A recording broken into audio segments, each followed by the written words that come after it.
ഗ്രഹങ്ങളുടെ ശത്രുമിത്രത്വം പ്രധാനമാണ്. ചില ഗ്രഹങ്ങൾക്ക് ശത്രുക്കളായിരിക്കും, മറ്റു ചിലവർക്ക് മിത്രങ്ങളായിരിക്കും. ഇത് ജാതക വിശകലനത്തിൽ വളരെ പ്രധാനമാണ്. നാച്ചുറൽ ആയിട്ടുള്ള ശത്രുക്കളും മിത്രങ്ങളും ഒക്കെയാണ്. അല്ലാതെ ഈ താൽക്കാലികമായിട്ട് ശത്രുമിത്രത്വങ്ങൾ വരും ഇന്ന സ്ഥിതികളിൽ വരുമ്പോൾ അതും പ്രധാനമാണ്. പക്ഷെ ഇതാണ് കൂടുതൽ പ്രധാനം. അപ്പോൾ ശത്രുരാശിയിൽ നിൽക്കുമ്പോൾ ഗ്രഹങ്ങൾ കുറച്ച് ബലഹീനത കാണിക്കും, മിത്രരാശിയിൽ നിൽക്കുമ്പോൾ കുറച്ച് ബലം കൂടുതൽ കാണിക്കും. ഇതൊക്കെ മനസ്സിലാക്കുന്നതിന് വേണ്ടിയാണ് നമ്മൾ ഇങ്ങനെ ഈ ശത്രുമിത്രത്വ ടേബിള് മനസ്സിലാക്കേണ്ടത്. ഇതിൽ കാണിച്ചിരിക്കുന്നത് പോലെ സൂര്യന് ചന്ദ്രൻ, കുജൻ, ഗുരു ഇവ കൂട്ടുകാരാകുമ്പോൾ ശനി, ശുക്രൻ ഇവ ശത്രുക്കളും ബുധൻ സമനുമാണ്.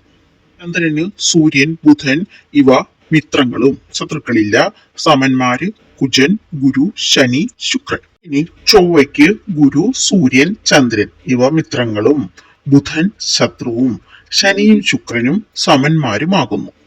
വ്യാഴത്തിന് സൂര്യൻ, ചന്ദ്രൻ, കുജൻ ഇവ മിത്രങ്ങളും, ബുധൻ, ശുക്രൻ ഇവ ശത്രുക്കളും, ശനി സമനുമാകുന്നു.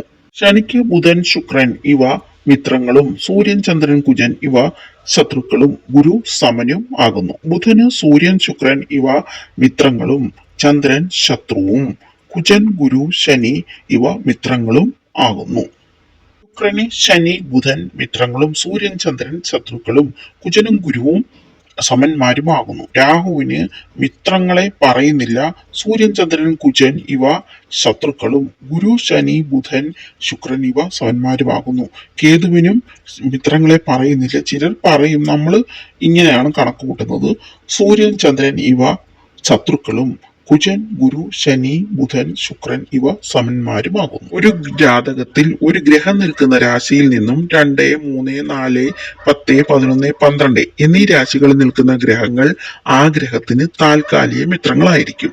നിൽക്കുന്ന രാശിയിലും 5, 6, 7, 8, 9 എന്നീ രാശികളിൽ നിൽക്കുന്ന ഗ്രഹങ്ങൾ താൽക്കാലിക ശത്രുക്കളായിരിക്കും. താൽക്കാലിക മിത്രവും നാച്ചുറൽ മിത്രവും കൂടി ചേർന്ന് വരികയാണെങ്കിൽ അതിമിത്രമെന്നും, ഒരു സമനും ഒരു മിത്രവും കൂടി ചേർന്ന് വരുവാണെങ്കിൽ മിത്രമെന്നും, ഒരു മിത്രവും ഒരു ശത്രുവും കൂടി ചേർന്ന് വരുവാണെങ്കിൽ സമനെന്നും, 2 ശത്രുക്കൾ ചേർന്ന് വരുവാണെങ്കിൽ അതിനെ അതിശത്രുവെന്നും പറയുന്നു. ഇതിന് പഞ്ചതാ മൈത്രി അല്ലെങ്കിൽ 5-fold ഫ്രണ്ട്ഷിപ്പ് എന്നും പറയാറുണ്ട്.